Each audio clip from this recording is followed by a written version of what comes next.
Vamos a... Si logro abrir esto, sí. Que no me obedece. Abrimos nuestras Biblias en el libro de Apocalipsis, capítulo 3, y nos ponemos de pie. Apocalipsis, capítulo 3. Cuando lo tengan, se ponen de pie y leemos la palabra de Dios. Dice la palabra de Dios. Escribe al ángel de la iglesia, capítulo 3, versículos del 1 al 6. Vamos a leer. Dice, escribe al ángel de la iglesia en Sardis, el que tiene los 7 espíritus de Dios y las 7 estrellas, dice esto. Yo conozco tus obras, que tienes nombre de que vives y estás muerto. Sé vigilante y afirma las otras cosas que están para morir, porque no he hallado tus obras perfectas delante de Dios. Acuérdate, pues, de lo que has recibido y oído, y guárdalo, y arrepiéntete, pues si no velas, vendré sobre ti como ladrón, y no sabrás a qué hora vendré sobre ti. Pero tienes unas pocas personas en Sardis que no han manchado sus vestiduras, y andarán conmigo en vestiduras blancas, porque son dignas. El que venciere será vestido de vestiduras blancas, y no borraré su nombre del libro de la vida, y confesaré su nombre delante de mi Padre y delante de sus ángeles. El que tiene oídos, oiga lo que el Espíritu dice a las iglesias. Señor, te damos gracias por tu palabra en esta mañana, Señor. Te pedimos, Señor, que sea tu palabra la que nos llene hoy nuestros corazones, la que nos enseñe, Señor. Esa palabra que tú trajiste a esta iglesia, Señor, queremos que hoy sea para nosotros, Señor, para ponerla por obras, Dios mío, Señor. Ayúdanos, Señor, danos esa sabiduría y ese conocimiento de ti, Dios mío, Señor, para poder hablar en tu nombre, Dios. Gracias te doy, Señor, y ayúdanos, Señor, en esta mañana. Llévate tú toda la honra y toda la gloria en el nombre de Cristo Jesús. Amén. Siéntense, mis hermanos.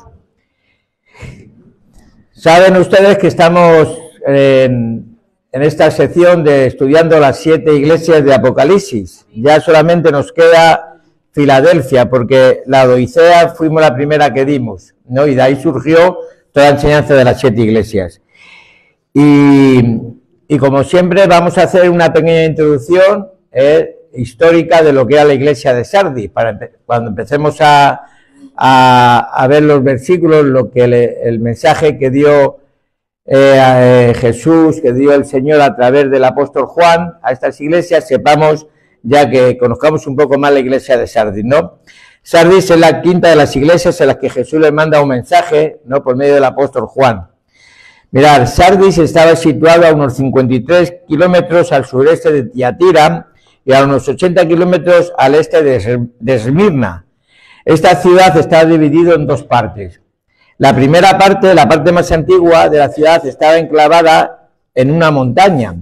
Allí se encontraba la Acrópolis, que era un recinto fortificado, situado en la parte más alta donde se emplazaban los templos y los edificios más emblemáticos de la ciudad, ¿no? Y luego estaba la parte baja, que era una amplia llanura donde la agricultura, el comercio y los textiles hacían de Sardis una ciudad muy próspera. Y era no solamente próspera, sino muy rica, era una ciudad muy rica, gracias a las enormes cantidades de oro que se encontraban en su río, en el río Páctolos, ¿no? Según he podido leer y según dicen los historiadores, creo que era acercarse al río, meter la mano y sacabas un lingote de oro, una pepita de oro, ¿no? Entonces era una ciudad muy rica, ¿no? También se cree que fue el primer lugar donde se acuñaron monedas de oro y de plata, ¿no? Y otra cosa que me llamó la atención en la historia de esta iglesia es que tenía la mayor sinagoga que había después de la que había en Jerusalén. Se puede decir que era la segunda más grande y la primera que había fuera de Jerusalén, ¿no? Y era importante porque se destacaba por su tamaño y por su ubicación, ¿no? Su tamaño hemos dicho que era la primera, al margen de la que había en Jerusalén, que era bastante grande, ¿no? Y la segunda, su ubicación, porque se encontraba en la mitad del centro urbano. Y esto podréis decir, ¿y por qué? Porque normalmente las sinagogas las hacían fuera de la ciudad, en las afueras de la ciudad, y estaba situada en el centro, ¿no? En el centro urbano de la ciudad. ¿Y esto de qué nos habla? De la importancia, ¿verdad?, del poder y de las riquezas que tenía la comunidad judía en esta ciudad, ¿no? Y la influencia que tenía, porque para hacer esa sinagoga allí en el centro de la ciudad tenían que tener mucha influencia y mucho poder, ¿no? Otra de las cosas que llama mucho la atención era que debido a sus condiciones geográficas era considerada por sus habitantes como una ciudad inexpugnable. Como estaba situado en una montaña, tenía una pendiente muy pendiente, ¿no? Y eso, sus habitantes decían que no había forma de poder conquistar esa ciudad, que esa ciudad era inexpugnable, que no había nadie que entrara, ¿no? Y esto también daba a sus habitantes, ¿no? Les hacían ser orgullosos, arrogantes, demasiado confiados y descuidados. Arrogantes y orgullosos porque tenían dinero, ¿no? Y confiados y descuidados porque confiaban que las propiedades que tenía esa ciudad, ¿no? Con esa cuesta amplia muy grande que llevaba a la ciudad, pues les hacía, ¿no? Decían que hubiera ningún ejército que les pudiera conquistar.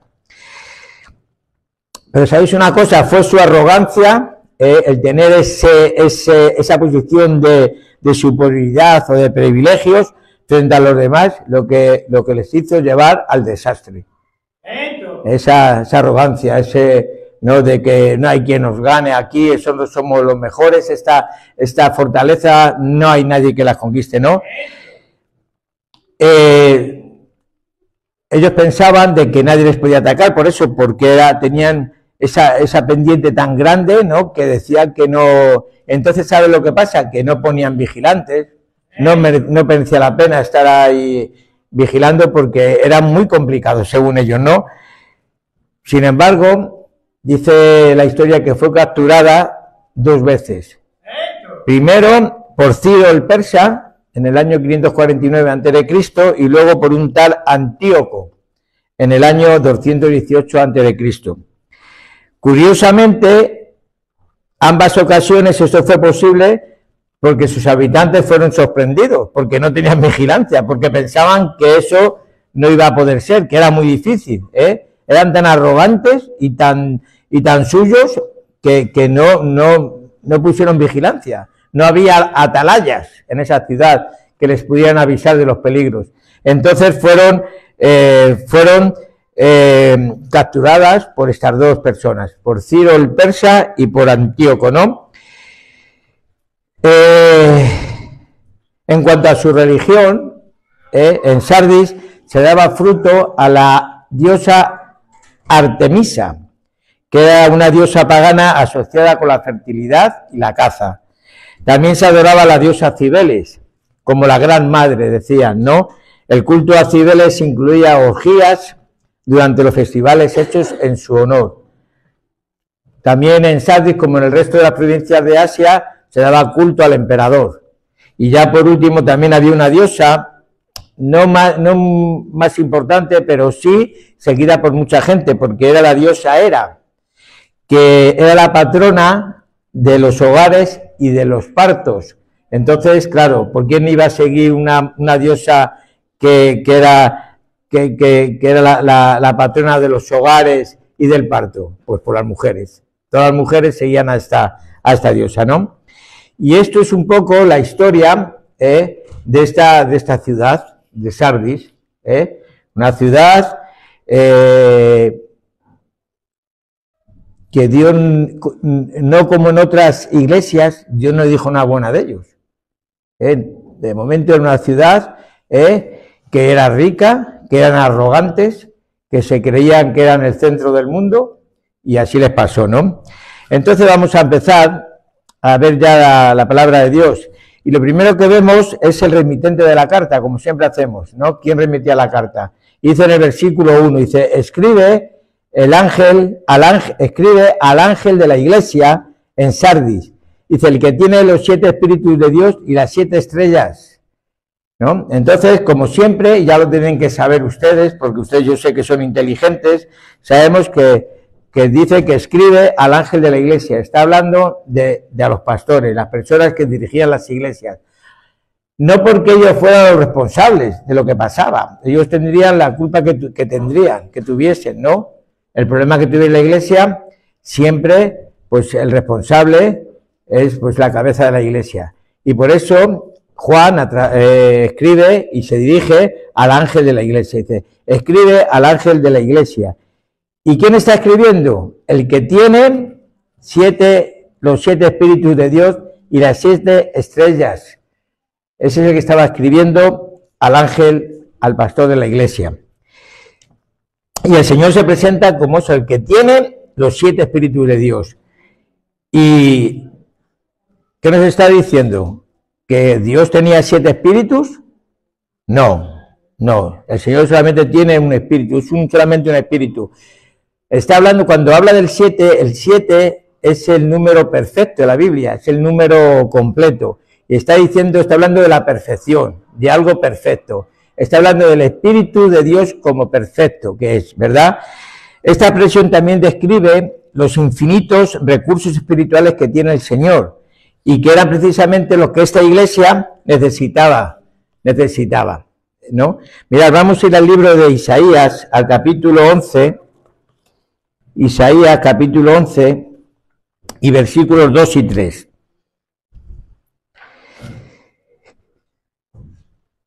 Bueno, desde el 1, leemos el 1. Esto es una profecía del profeta Isaías que está hablando de Jesús. Dice, ¿lo tienen? Amén. Dice, saldrá una vara del tronco de Isaí y un vástago retoñará de sus raíces. Dice, y reposará sobre él el espíritu de Jehová, espíritu de sabiduría y de inteligencia, espíritu de consejo y de poder, espíritu de conocimiento y del temor de Jehová, ¿verdad? Estas son las características de este espíritu. Cuando habla de esos 7 espíritus, está hablando de la perfección, está hablando de estos espíritus, de espíritu de sabiduría, espíritu de inteligencia, de consejo, de poder, espíritu de conocimiento y el espíritu, por supuesto, del temor de Dios, ¿no? Y esto nos recuerda que nosotros, como creyentes, hermanos, ni tampoco la iglesia podemos mantenernos alejados de estos espíritus, ¿no? Necesitamos el poder del Espíritu Santo, necesitamos ese poder perfecto del Espíritu Santo, ¿no? Porque si no, ¿qué somos? ¿Verdad? Y luego dice que habla de las 7 estrellas. Las 7 estrellas eran las 7 iglesias, Las 7 estrellas nos hablan no tanto a la iglesia, sino a los pastores de la iglesia, Entonces, ¿qué nos dice esto también? De que los pastores de la iglesia, los dirigentes de la iglesia, los líderes de la iglesia, están en manos de Dios. Esto ya es recordarlo, pero ya lo hemos hablado muchas veces, ¿no? Y siguiendo leyendo lo de la iglesia de Sardis, vemos el versículo 1, la segunda parte, que dice, yo conozco tus obras, que tienes nombre de que vives y estás muerto.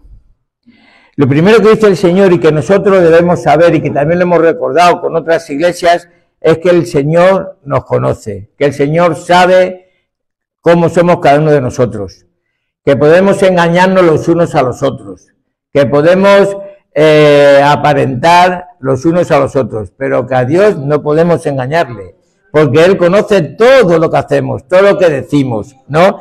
Él conoce todo lo que hacemos o dejamos de hacer. No podemos engañar a Dios, porque Él sabe todo. Dios es omnisciente, Él sabe todo. Él conoce las cosas reales y posibles, ¿verdad? No hay nada que pueda permanecer oculto a los ojos de Dios, ¿verdad? Y por eso Bueno, y también, como veremos mucho adelante, él no tanto se fija en el exterior de la persona, no se fija en nuestro exterior, no se fija si nos hemos peinado, si nos hemos lavado, si nos hemos puesto la camisa de los domingos, no. Él se fija en nuestro corazón. Y eso vamos a verlo más adelante, ¿no? Y como sabe todo, y como Él sabe todo, y como Dios ve todo, ¿no? Él mira en los corazones de la iglesia de Sardis, y les hace una de las represiones más duras que puede haber a las iglesias. Le dice, tienes el nombre de que vives, pero estás muerto. Eso es muy fuerte, ¿eh? Eso es muy fuerte. Eso es muy fuerte. Dice que te crees que estás vivo, pero estás muerto. El otro día me gustó mucho lo que la hermana Denis nos predicó el jueves aquí. Y dijo una cosa que me encantó, hasta me emocionó. Me dijo, yo, hermanos, tenía que predicar hacía días, ya me habían invitado, pero no podía porque estuve un poco enfermilla, me costaba mucho caminar y no pude. Dijo, estaba como muerta, pero estoy viva. Esa es la diferencia. Que muchas veces estamos cansados, estamos enfermos, estamos agobiados, pero estamos vivos. Al revés de la iglesia esta, que decían que estaban vivos, pero en realidad estaban muertos, ¿no? ¿Cuál era el problema de esta iglesia? ¿Cuál era el problema que tenían, no? Que no tenían vida, estaban muertos. Vamos a ir al libro de Juan, capítulo 6 y versículo 63.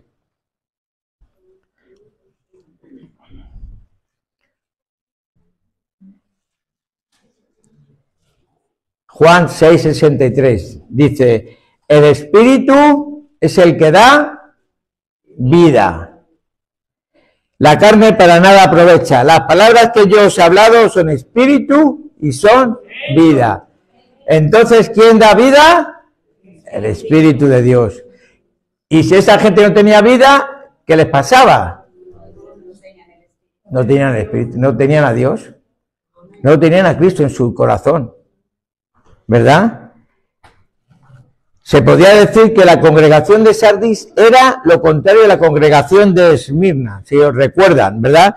Esmirna estaba siendo condenada a muerte y sin embargo tenían vida, ¿no? Sardis aparentaba estar viva, pero estaba muerta. Era una iglesia muerta viviendo una vida falsa.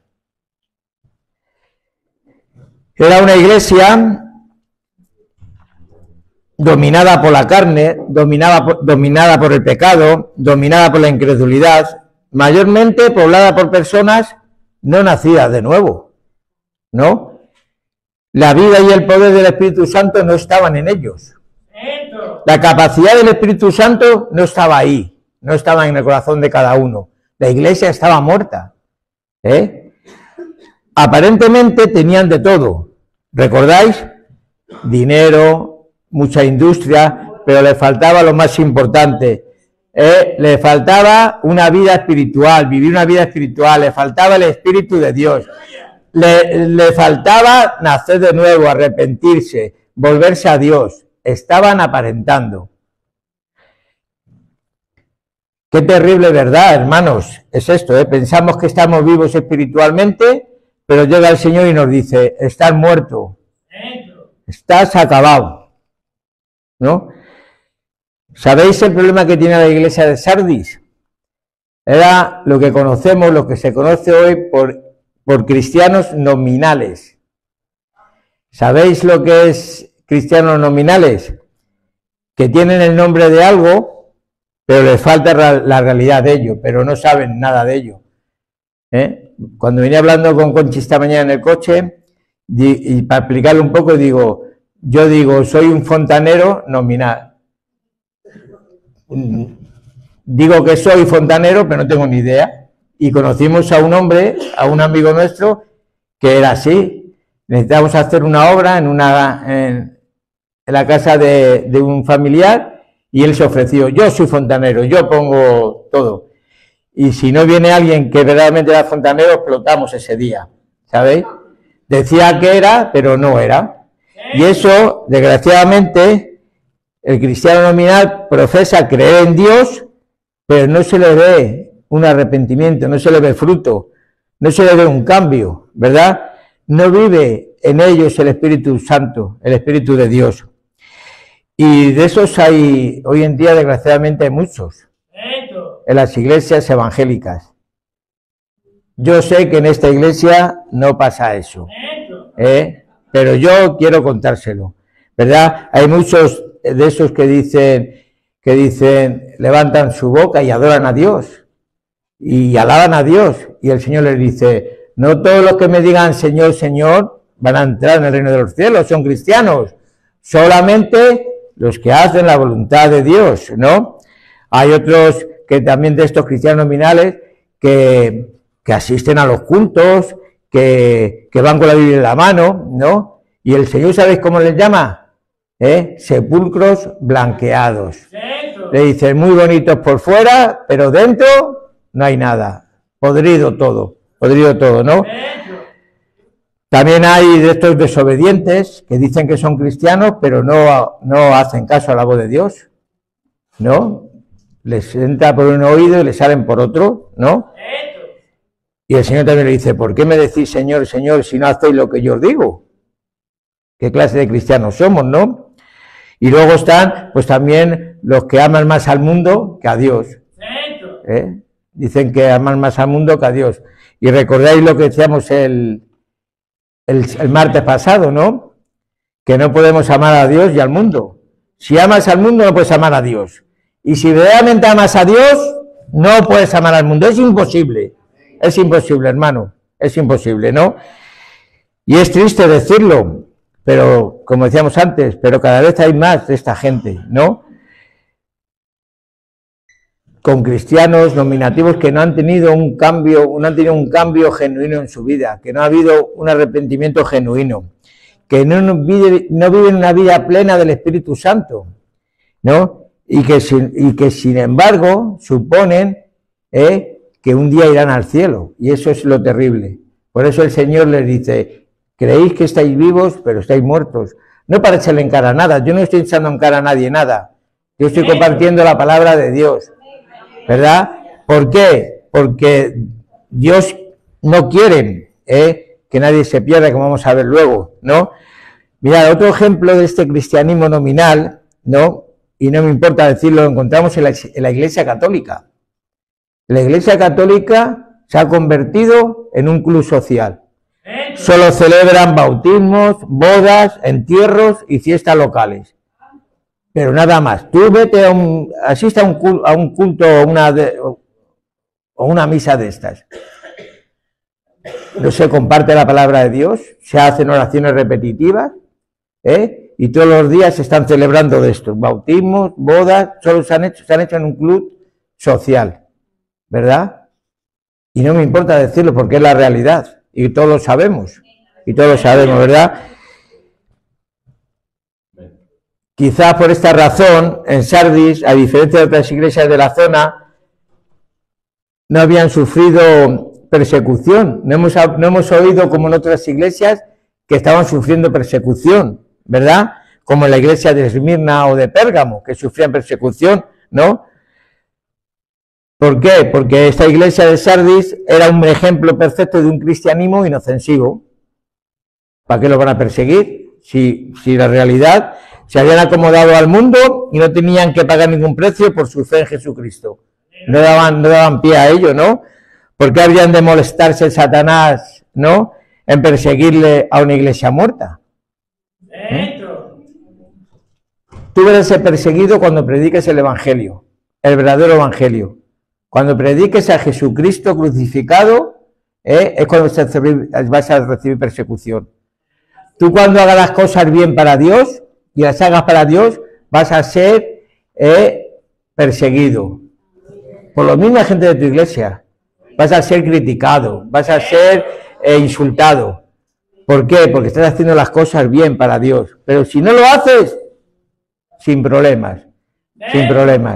Hay iglesias hay iglesias que son perseguidas, iglesias que son insultadas.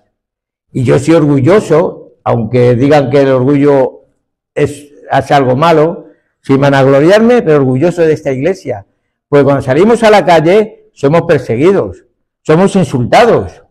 No hay sábado que salgamos que alguien nos diga algo. Por las ventanas, al hermano José le quieren pegar, infinidad de cosas, de verdad, no estoy mintiendo. La gente que salimos los sábados lo sabemos. ¿Por qué? Porque predicamos el Evangelio, porque estamos vivos, porque tenemos al Espíritu de Dios en nuestra vida, y eso marca la diferencia. Mirad, hay varias ilustraciones, bueno, unas cuantas ilustraciones que describen muy bien el estado de esta iglesia, de la iglesia de Sardis. Eran como un museo de animales disecados, muy bonitos, pero sin vida, ¿verdad? Eran sepulcros blanqueados, ya lo hemos dicho antes, ¿no? Y eran flores artificiales, también muy bonitas, con una apariencia de olor, pero de plástico. No eran, ¿no? Igual, sin vida, ¿no? Y la verdad es que, como hemos dicho antes, Sardis estaba muerta, no tenían vida. No tenían vida. Pero vuelvo a decir lo que decíamos antes. El Señor no quiere que nadie se pierda, hermanos. El Señor no ha hecho esta reprimenda para que la gente se asustara o para que la gente... No, para que despertaran de su letargo, para que despertaran y tomaran cartas en el asunto, ¿no? Dice segunda de Pedro 3:9, dice, Dios es paciente para con nosotros, de no queriendo que nadie perezca, sino que todas personas procedan al arrepentimiento. El Señor no quiere a nadie que se pierda, ¿no? A pesar de la triste condición de la iglesia de Sardis, no todo estaba perdido. Había la esperanza de que la obra fuese avivada. Y leemos los versículos 2 y 3. Y para que fuera la obra avivada, el Señor le dice, mirad, tenéis que ser vigilantes y afirmar las otras cosas que están para morir, porque no he hallado tus obras perfectas delante de Dios. Dice, acuérdate pues de lo que has recibido y oído y guárdalo y arrepiéntete, pues si no velas, vendré sobre ti como ladrón y no sabrás a qué hora vendré sobre ti. Mirad, la primera cosa le dice, ser vigilantes. Y esto ellos sabían mucho, y les pone el mejor ejemplo para poner ser vigilantes. ¿Por qué? Porque ellos deberían recordar que qué les pasó con la ciudad. Que se apoderaron de ella, ¿por qué? Por no vigilar. Y nosotros tenemos que ser vigilantes en nuestra vida espiritual, ¿verdad? El significado literal de vigilante es, por nuestro propio bien, debo vigilar, ¿no? ¡Aleluya! Y parece que estas palabras hay una alusión a la historia de Sardis, lo que hemos dicho antes, ¿no? El peligro de ser descuidado durante un conflicto bélico les llevó a que el enemigo les cogiera, ¿no?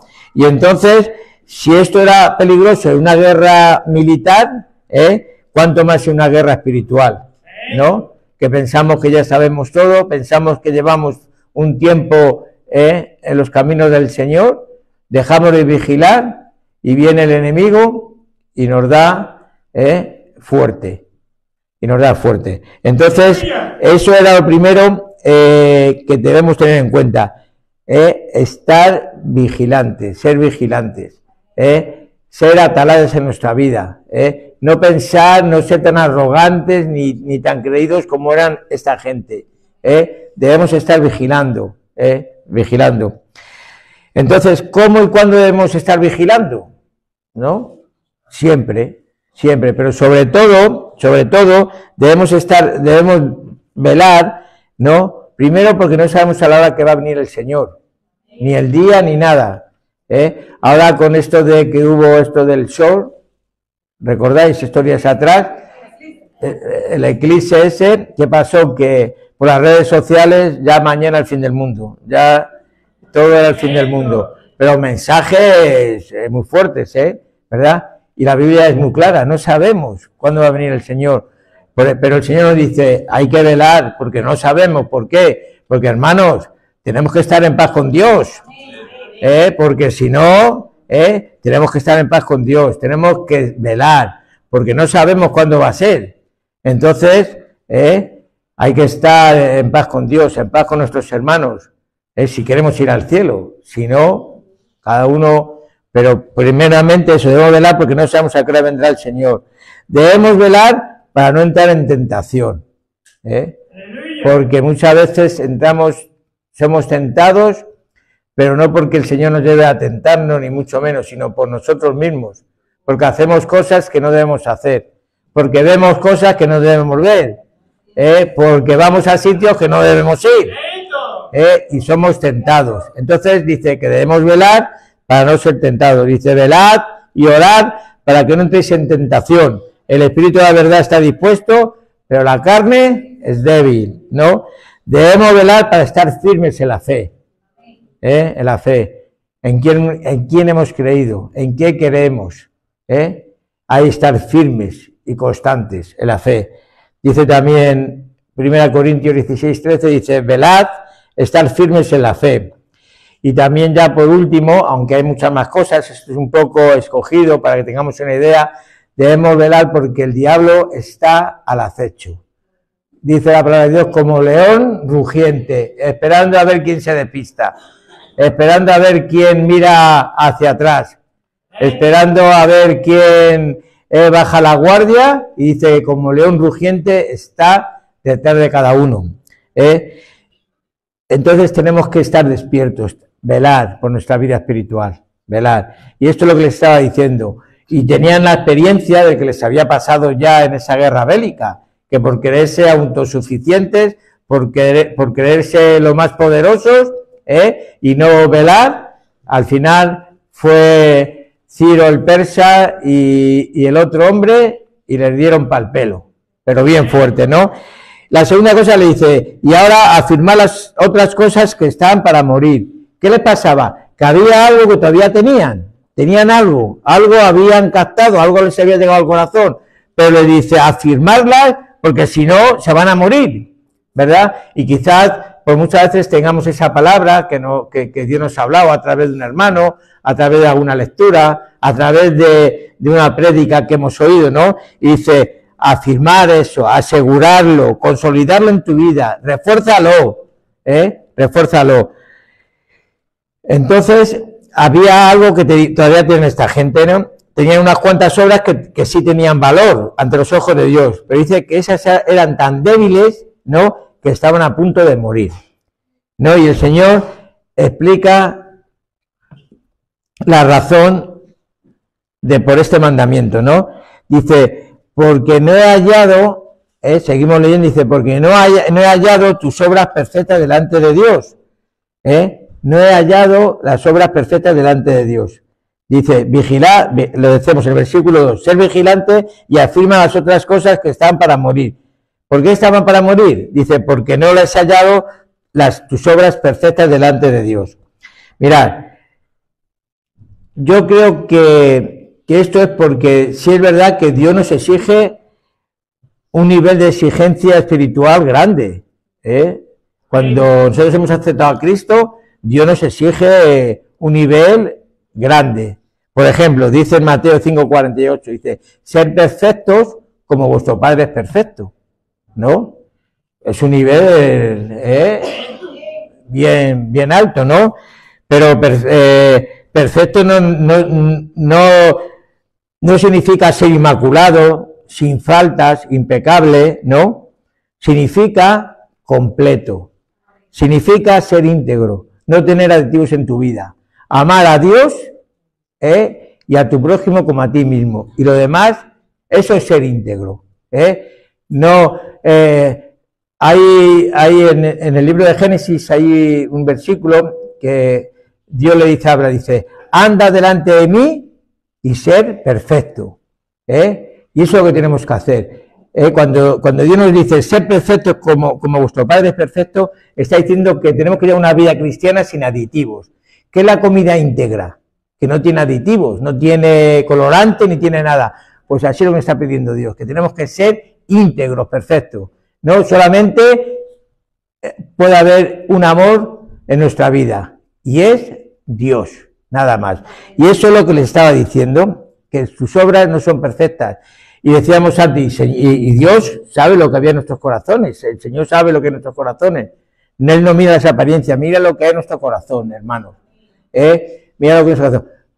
Vuelvo a decir, podemos engañarnos, podemos mentirnos, podemos decir, soy el cristiano más perfecto que hay en el mundo. Pero el Señor mira nuestro corazón y sabe lo que hay verdaderamente. Lamentablemente el comportamiento de los creyentes de Sardis no se conformaba con el criterio de Dios, ¿no? Y uno de los problemas, como decíamos antes, es que la mayoría de los creyentes compartían actividades mundanas con una posible actividad espiritual, ¿no? No eran íntegros, no eran perfectos, estaban contaminados, ¿verdad? Y vuelvo a repetir lo del martes pasado, no podemos servir a Dios y servir al mundo, es imposible, es imposible. Es imposible. Si nos identificamos con Dios, no podemos identificarnos con el mundo. Porque no puede ser, no puede ser. La gente que está en la calle y se identifica con el mundo no se puede identificar con Dios. Es imposible. ¿Qué pasa? Que muchas veces nosotros les hablamos del Evangelio y ¿qué nos dicen? Nos mandan muy cerca, ¿no? ¿Por qué? Porque no se identifican con Dios. Igual que todo un cristiano, si tú eres cristiano no puedes identificarte con el mundo. Es imposible. Es imposible. Tú si eres cristiano y llamas a Dios por encima de todas las cosas, hay sitios y hay cosas que tú, o sea, que tu mismo espíritu te impide ver, te impide entrar o te impide conocer, aunque sea por curiosidad. Es imposible, ¿verdad? Entonces les dice esto, ¿no? Le está diciendo que tienen que ser perfectos, para que esas obras no se mueran, sino para que esas obras que tenían, para ese grupo de gente que todavía había ahí, que pudieran resurgir, ¿no? Y luego les dice también, dice, acuérdate pues de lo que has recibido y oído, ¿no? Debían acordarse, tener en cuenta o recordar lo que habían recibido y oído, ¿no? Es decir, necesitaban volver a la palabra de Dios, habían descuidado su parte devocional. Habían descuidado su parte de la lectura de Dios, de la palabra de Dios, habían descuidado la oración, habían descuidado el ayuno, todas esas actividades espirituales, ¿no? La habían descuidado en su vida y eso le había llegado a tener una apatía espiritual grandísima en su vida, ¿no?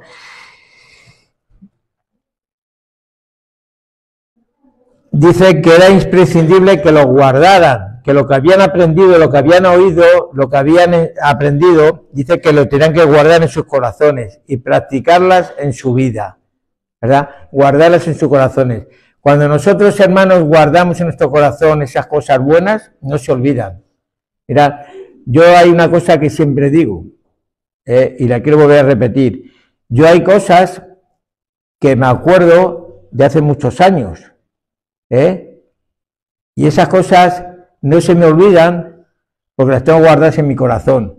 Se me olvidan las cosas que tengo en mi mente.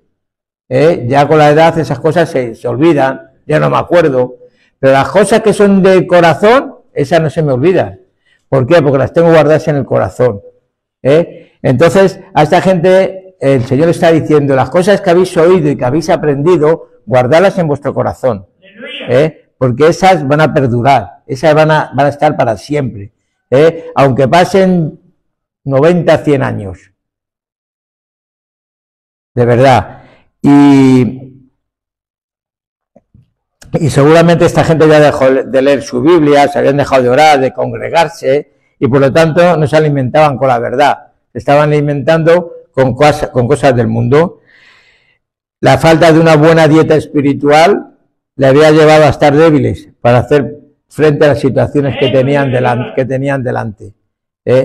Entonces, cuando llegas a este punto es necesario volverte a nutrir de lo bueno.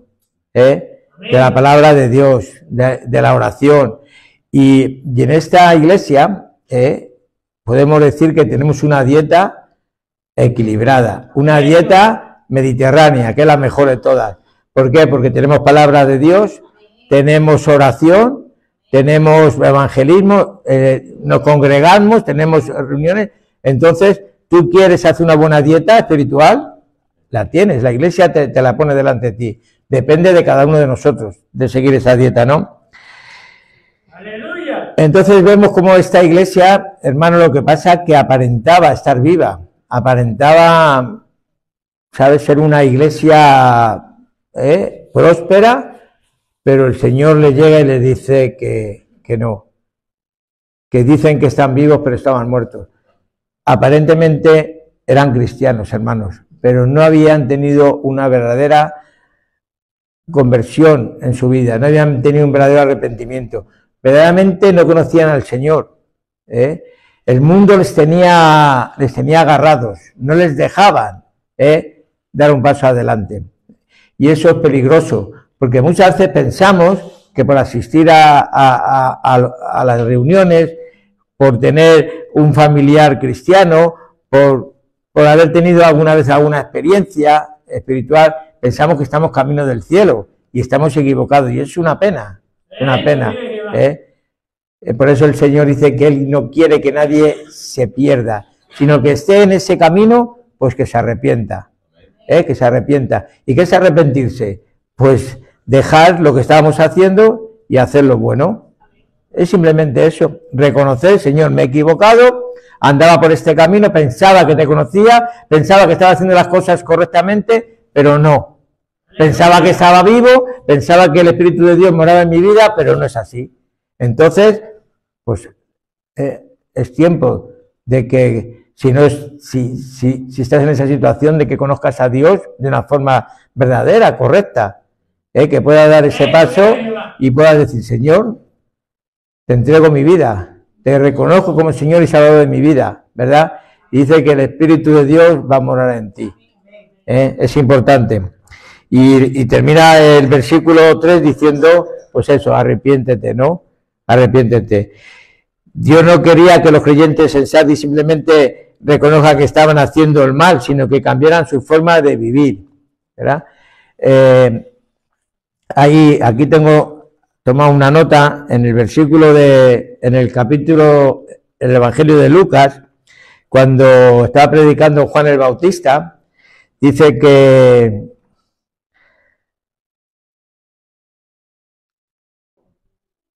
en el capítulo 3, versículo 7, dice que se estaba bautizando y decía que les hablaba a las multitudes que salían para ser bautizadas por él. Y le decía, fijaros qué palabra decía, generación de víboras, ¿quién os enseñó a huir de la ira venidera?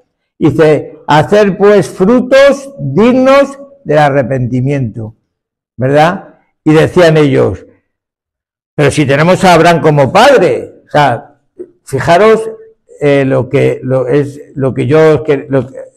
quiero explicar, ¿no? Muchas veces pensamos, no, si yo conozco a Dios, si yo voy a la iglesia, ¿no? Es lo que decían esta gente.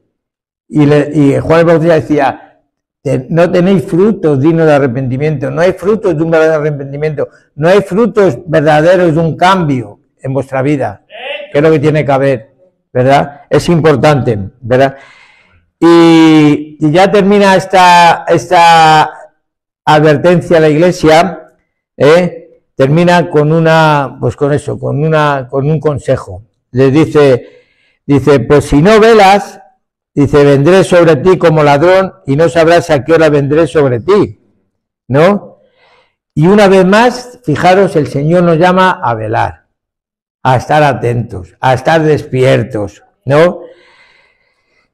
Y esto es algo que se repite 2 veces en estos versículos porque es algo importante en nuestra vida, el estar despiertos, el velar, el no quedarnos dormidos, ¿no? Y también esto eso es una advertencia acerca de la venida del Señor. Dice, vendré sobre ti, ¿verdad? Y podría ser una alusión a la segunda venida de Cristo también, ¿no? Pero fijaros si estaban despistados y estaban muertos, que hasta eso lo tenían un poco olvidados. No pensaban en la segunda venida de Cristo. No pensaban que algún día el Señor va a venir. ¿Y cómo nos va a pillar? ¿Recordáis la historia de las 10 señoras que estaban con el aceite? Que se quedaron dormidas y ¿qué les pasó? Vino el Señor y allí perdieron esa oportunidad. Entonces, velamos, estamos despiertos, para que cuando venga el Señor no nos pille como a estas mujeres.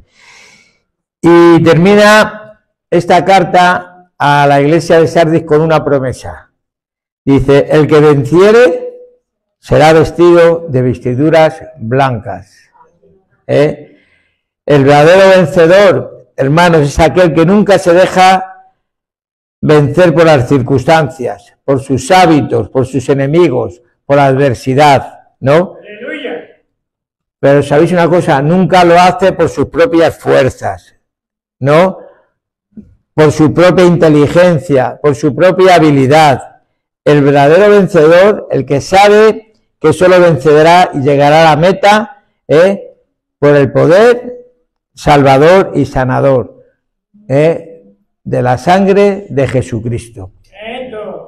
No por nuestras fuerzas, dice que no es con espadas ni con ejércitos, sino con el poder del Espíritu Santo. Zacarías capítulo 4 y versículo 6. Dice el Señor en el versículo 4, dice que la iglesia de Sardis tenía unos cuantos creyentes que no habían ensuciado sus vestiduras. Dice, el versículo dice, pero tienes unas pocas personas en Sardis que no han manchado sus vestiduras y andarán conmigo en vestiduras blancas porque son dignas. No, todo no estaba perdido en esa iglesia. Había gente que andaban en vestiduras blancas, ¿no? Creyentes que no habían ensuciado sus vestiduras, que vivían una vida de santidad. Dice, estos tendrían el gran privilegio de vivir en una comunión plena con el Señor. Fijaros la palabra que dice, y andarán conmigo, estarán cerca de mí, caminaremos con el Señor. Esos que andaban en la vestidura blanca, que vivían una vida de santidad, que vivían una vida cerca del Señor. Y en el versículo 5 la promesa que les da es diferente, dice, el que venciere será vestido de vestiduras blancas, ¿no? Dice que los que logran mantenerse puros, íntegros, perfectos en este mundo de corrupción, dice que un día vamos a recibir esas vestiduras blancas, ¿no? De parte del Señor Jesucristo. ¿Y a qué se refiere estas vestiduras blancas? ¿Qué dice la palabra de Dios sobre estas vestiduras blancas? ¿No? Porque yo puedo sacar una conclusión, pues habla eso de pureza, habla de algo bueno, ¿no? Algo blanco, siempre, ¿no? Nos imaginamos todo eso. Pero hay tres posibles interpretaciones que yo he sacado de la palabra de Dios. La primera, que representa pureza y santidad. Apocalipsis 7, un poquito más adelante.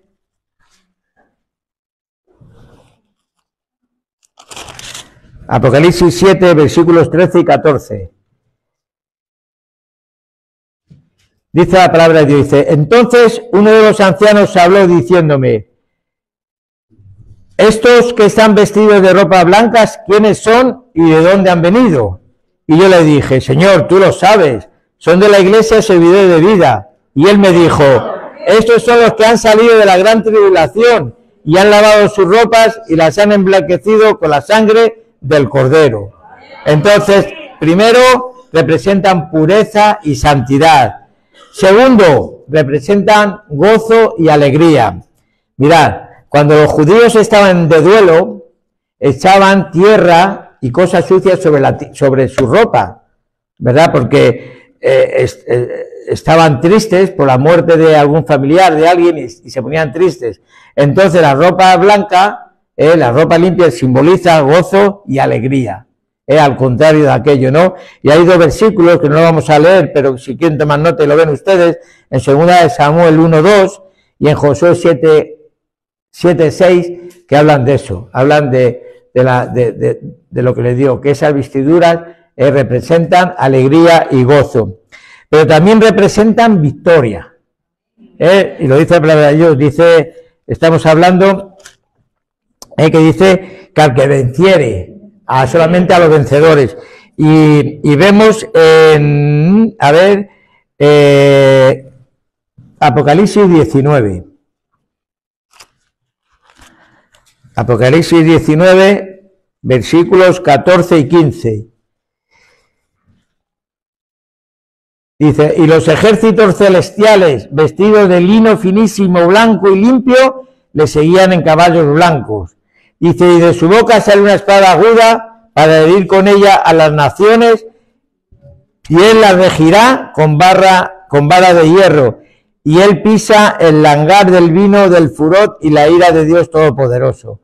¿Verdad? Ese ejército de que Dios se va a poner delante de él, que vamos a estar cerca de él, dice que él va a herir, pero nosotros con él.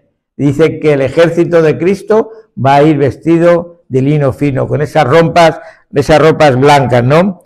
Entonces, Dios nos vestirá, si nosotros aceptamos a Cristo, aceptamos, obedecemos su palabra, seguimos a Cristo. Dice que Él nos vestirá de pureza, santidad, de alegría, de gozo, y nos dará victoria.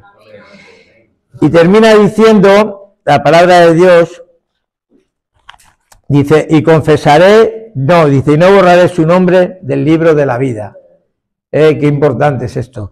Mirad, antiguamente los reyes, los príncipes, tenían un libro en su reino, y en él estaba apuntado todos los nombres de sus ciudadanos, de sus conciudadanos. Entonces, cuando alguno moría o cuando alguno cometía algún delito, le borraba del libro, como que ya no existía en ese reino, ¿no? En el reino, ¿no? Y el libro de la vida, que estamos hablando aquí, ese libro es un libro especial, es el libro que está escrito por Dios, ¿no? Desde el inicio de la historia del mundo. Y en ese libro contienen los nombres de todas las personas que serán salvas del juicio eterno y heredarán el reino de los cielos. ¿Y quién no quiere estar en el libro de la vida? Daros cuenta que algún día, cuando vayamos a su presencia, alguien nos preguntará, tu nombre, Esteban Moreno. Pasa, buen siervo, has sido fiel en lo poco, pasa adelante. Yo espero que todos ustedes un día pueda pasar lo mismo. Dice Apocalipsis 20:15, dice, y el que no se halló escrito en el libro de la vida fue lanzado al lago de fuego. El que no fue hallado en el libro de la vida, ¿no? Y Apocalipsis 21, ese no lo tengo apuntado y ese no lo he podido memorizar, es muy largo. Ya no llego a tanto. Apocalipsis 21, versículos del 22 al 27.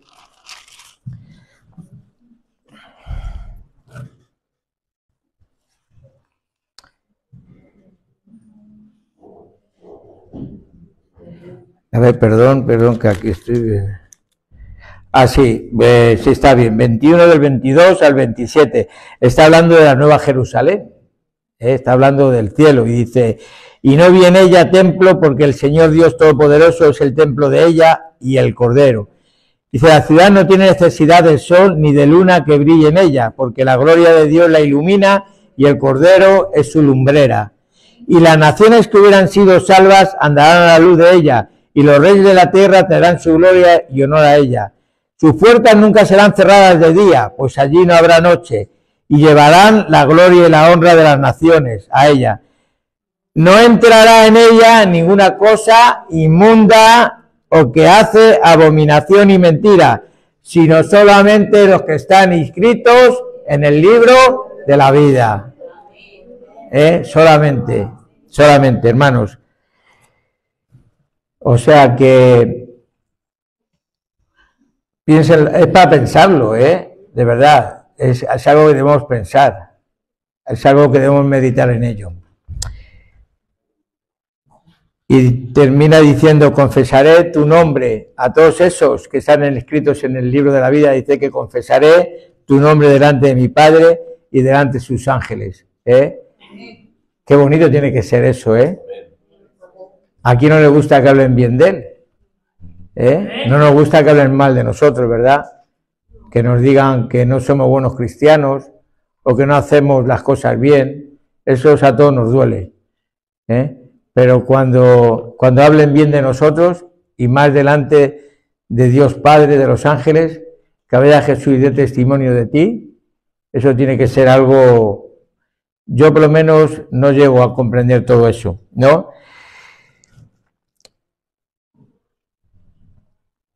Fijaros, la implicación detrás de esta frase es que los supuestos creyentes de Sardis, ¿verdad?, estaban tan presionados por la cultura de la ciudad, ¿no?, que se sentían avergonzados de confesar a Cristo. El otro día también les decía a la gente que nosotros debemos identificarnos con Cristo de muchas maneras, y una de ellas decía que era aprovechar las redes sociales. Aprovechando las redes sociales. ¿Por qué? Porque es una forma de poder evangelizar. Porque ¿quién nos sigue a nosotros en las redes sociales? Amigos y familiares. ¿Saben tus amigos y familiares que eres cristiano? ¿Que amas a Cristo? ¿Lo saben? Públicalo en las redes. Ponles todos los días un versículo, con una postal. Hoy es sencillo hacer una postal. Hay infinidad de recursos en internet para hacer una postal bonita y poner un versículo. Y eso te estás identificando con Cristo. Estás confesando a Cristo, a tus amigos. Yo en mi Facebook tengo a familiares, tengo amigos cristianos, la mayoría, pero también tengo amigos que están en el mundo, que los conocía de hace años y años, y que gracias a las redes sociales pues nos hemos vuelto a conocer, y a ellos los testifico, de verdad, y no hago nada especial, solamente cumplo con mi obligación como cristiano, me identifico con Cristo y se los hago saber a todo el mundo, Entonces, dice que a estas personas que se identifican con Cristo, a estas personas que confiesan que Jesús es su Señor y Salvador, dice, Jesús les dice, a cualquiera pues que me confiese delante de los hombres, yo también le confesaré delante de mi Padre que está en los cielos. Hermanos, Entonces termina con un llamamiento, dice, y el que tenga oídos, que oiga lo que dice a las iglesias. ¿Quién tiene oídos aquí? Pues dice que tenga oídos, que oigamos, ¿verdad? Que oigamos. De nuevo termina esta carta, ¿verdad?, llamando a todos los hombres y mujeres a que prestemos atención a estas advertencias. Nadie está libre de ello, ¿verdad? En contra de tener esa vida religiosa, de no sentir el Espíritu de Dios en nuestra vida. Debemos ser cristianos de todo corazón. Debemos ser cristianos que hemos reconocido al Señor como nuestro dueño, nuestro Salvador, que hemos sido lavados por la sangre de Cristo, que no estamos muertos, que estamos vivos, porque sentimos a Dios en nuestra vida, hermanos, ¿verdad? Esta iglesia era muy triste, Ellos pensaban que por tener dinero, por tener oro en sus ríos, por tener una ciudad fortificada, se pensaban que tenían de todo, pero no tenían lo más importante, no tenían a Dios en su vida. Y eso es lo más importante, La realidad de los creyentes de Sardis era que se consideraban fuertes espiritualmente, pero en realidad eran personas muy débiles. Por tanto, el peligro era de ser, ¿sabes? Era que no eran vigilantes, se pensaban que eran autosuficientes, y eso es un peligro, hermanos. El creernos que ya somos capaces de todo, ¿verdad? Es un peligro. Dice 1 Corintios 10:12, dice, así que el que piense que está firme, mire que no caiga. Y Gálatas 6 dice, porque el que se crea que es algo, no siendo nada, dice que se engaña a sí mismo. Si somos algo es porque Dios nos lo ha dado, porque el Espíritu Santo mora en nuestra vida, porque el Espíritu Santo nos guía, nos ayuda, nos corrige, porque sin el Espíritu de Dios nada seríamos. Seríamos pues como estos de Sardis. Nos pensaríamos que estábamos vivos, pero estábamos muertos, ¿no? Mirad, recordando un poco las iglesias que hemos dado, vemos que Éfeso era una iglesia que, aunque había perdido su primer amor, tenía una enseñanza fuerte, eran trabajadores, pacientes, sufrían, carecían del primer amor, pero predicaban el evangelio, estaban ahí, habían perdido ese primer amor, pero seguían luchando, ¿no? Esmirna era una iglesia conforme al corazón de Dios, eran pobres, pero vivían y morían por el Señor. Pérgamo no negaban la fe, a pesar de la persecución que tenían. Tiatira caminaban en las obras de Dios, tenían amor, fe, servicio y paciencia.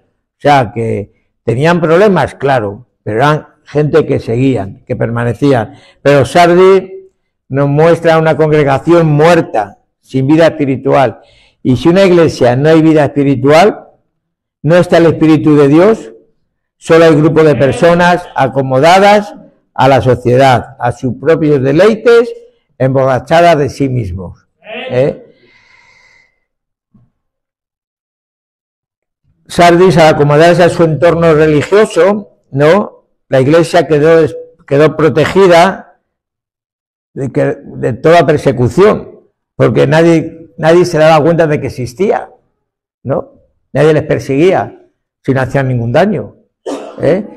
Si tú no oras, no lees la palabra de Dios, no te congregas y dices que eres cristiano, no te preocupes que nadie se va a meter contigo. No vas a tener ninguna persecución. Ahora, como seas un cristiano que buscas a Dios de todo corazón, que oras, que lees la palabra de Dios, que te congregas, vas a tener luchas, vas a tener problemas, te van a venir infinidad de problemas. Un domingo te vas a levantar para venir a congregarte y va a venir malos pensamientos, no te congregues, ¿para qué? Porque estás haciendo las cosas bien, porque tienes vida, estás vivo, pero si estás muerto, no te preocupes que no va a pasar nada. Esto es una alerta para que despertemos, hermanos. El Señor quiere que adquiramos una mejor alarma espiritual para el tiempo que estamos viviendo, porque es un tiempo difícil, complicado. Pablo le decía a Timoteo, aviva el fuego del don espiritual que Dios te ha dado. ¿Sabéis? ¿Sabéis el significado de la palabra avivar? Es curioso.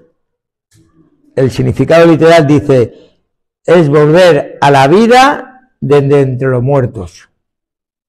Volver a vivir de entre los muertos. ¿Estabas muerto? ¿Estábamos muertos? Pues es volver a la vida. Eso es avivar. Y Pablo le decía a Timoteo, aviva el fuego del espíritu, del don espiritual que Dios te ha dado. Ahora vienen las preguntas, pero solamente para que usted me digan ellas. ¿Sientes que estás muerto espiritualmente? ¿Sientes que no estás guiado por el poder del Espíritu Santo? Aviva ese don que Dios te ha dado. Si tienes que arrepentirte, estás a tiempo. Pedirle perdón al Señor. Dios mío, voy a cambiar de vía. Ahora voy a hacer las cosas como tú quieres que las haga. No me voy a conformar con llevar una vida a medias. Quiero llevar una vida plena de Dios, ¿no? Dice que si nosotros hacemos eso, tomamos esa decisión, Dios nos vestirá de pureza, santidad, de gozo, de alegría y nos dará la victoria, ¿verdad? Y un día, cuando partamos con el Señor, cuando demos nuestro nombre, nos dirá esas palabras, buen siervo, pasa adelante. Has sido fiel en lo poco, Dios te pondrá en lo mucho, ¿verdad? Mirad, la advertencia que el Señor era para esta iglesia de Sardis. Y en esta mañana Dios nos ha querido hablar a nosotros a través de esta iglesia. Entonces, yo te invito en esta mañana a que tomes una decisión, si no la has tomado ya. Quizás no has aceptado a Cristo en tu vida. Hoy es un día, el mejor día de que puedas hacerlo, de que puedas aceptar a Cristo en tu vida. Quizás estés ahí entre frío y caliente. Dice el Señor que eso no es posible. O eres frío, y si eres frío, hoy puedes volver al camino, ¿verdad? Pero que no estemos ahí a medias, ¿no? Que no pensemos que estamos vivos, y el Señor llegue un día y nos diga, estás muerto espiritualmente. El Espíritu de Dios no mora en tu vida. Así que si alguien no conoce al Señor, alguien no ha aceptado a Cristo en su vida, hoy Dios te da la oportunidad de que puedas aceptar a Cristo en tu vida. De que Dios renueve tus fuerzas, de que el Espíritu de Dios viva en tu vida. Porque solamente, dice en Juan, que solamente el Espíritu es el que da vida. Solamente. Así que esto es lo que Dios tenía hoy para nosotros con la iglesia de Esmirna. Con la iglesia de Sardis. Nos ponemos de pie.